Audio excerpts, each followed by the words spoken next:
Sa mga araw na yaon, si Maria ay nagmadali.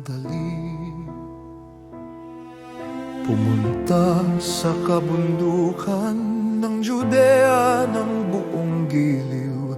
Sa bahay ni Zacarias, siya'y dumating ng masaya.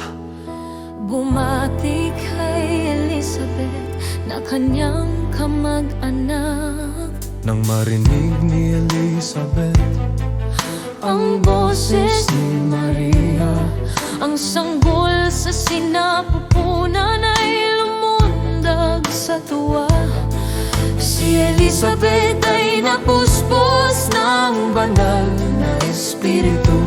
Sa malakas na tinig, siya'y sumigaw ng buong puso.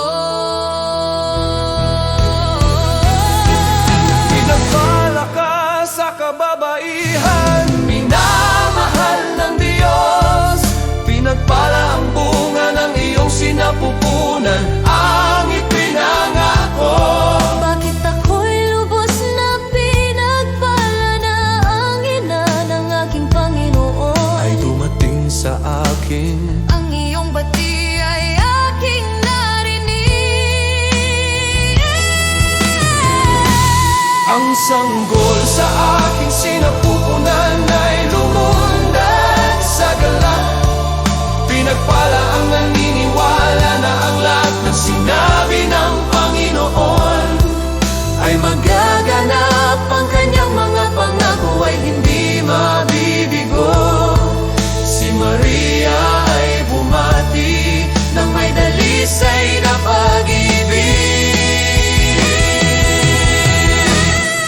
Si Maria ay nanatili ron ng 3 buwan. Pagkatapos ay umuwi ng puno ng kagalakan. Ang katotohanan